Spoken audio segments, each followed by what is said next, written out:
মহাত্মা গান্ধীর ভূত কি বিজেপিকে তাড়া করছে? তা না হলে এত তাড়াহুড়ো কিসের? হ্যাঁ, সংসদে বিল পাশ হওয়ার 72 ঘন্টার মধ্যেই তাতে সই করলেন রাষ্ট্রপতি দ্রৌপদী মুর্মু।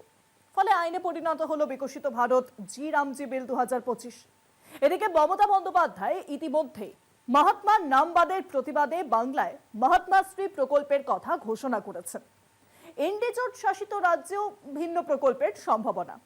একাধিক রাজ্যে মহাত্মা গান্ধীকে সামনে রেখে বিভিন্ন প্রকল্প চালু হলে রাজনৈতিক চাপ বাড়বে মোদী সরকারের উপর।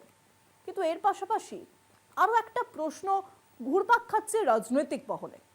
রামের নামে ভোট কিনতে চাইছে বিজেপি।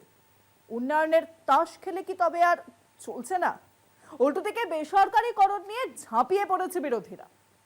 তাই কি আবার রামের নামে কাম গুছানোর চেষ্টা করছে বিজেপি?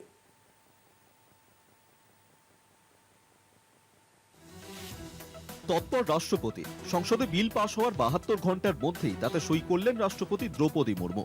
ফলে আইনে পরিণত হলো বিকশিত ভারত জি রামজি বিল 2025। কিন্তু জি রামজি বিল কার্যকর করা নিয়ে প্রবল চাপে কেন্দ্রীয় সরকার। নতুন আইনে কাজের দিনের সংখ্যা পরিবার পিছু 100 থেকে বাড়িয়ে 125 দিন করা হয়েছে। কিন্তু গ্রামোন্নয়ন মন্ত্রকের রিপোর্টই বলছে গড়ে গোটা দেশে কোনো পরিবার 100 দিনই কাজ পায় না।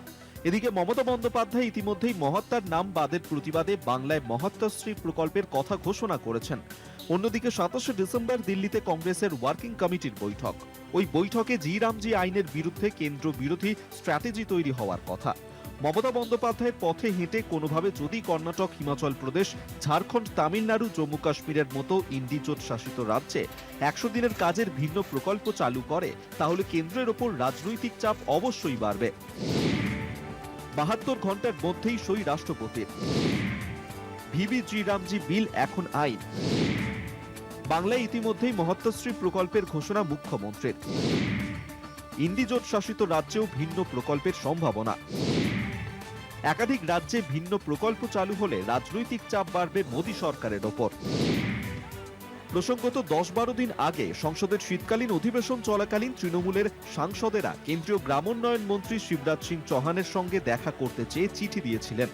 দেখা করা তো দূরের কথা, শিবরাজ সেই চিঠি নিয়ে সারা শব্দও করেননি বলে তৃণমূলের অভিযোগ।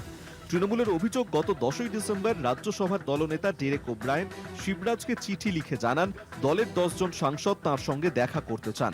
মনরেগা প্রকল্পে বকেয়া টাকা ও কাজ ফের শুরু করা নিয়ে কথা বলাই ছিল উদ্দেশ্য, কিন্তু সেই চিঠির কোনো উত্তর মেলেনি।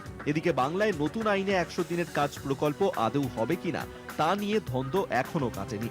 কেন্দ্রীয় গ্রামোন্নয়ন মন্ত্রকের বিশেষ সূত্রের দাবি, মহাত্মাশ্রী নামে পৃথক রাজ্য প্রকল্প বাংলা চালাতেই পারে, তবে এই প্রকল্পকে কোনোভাবে কেন্দ্রীয় প্রকল্পের সঙ্গে মেশানো যাবে না।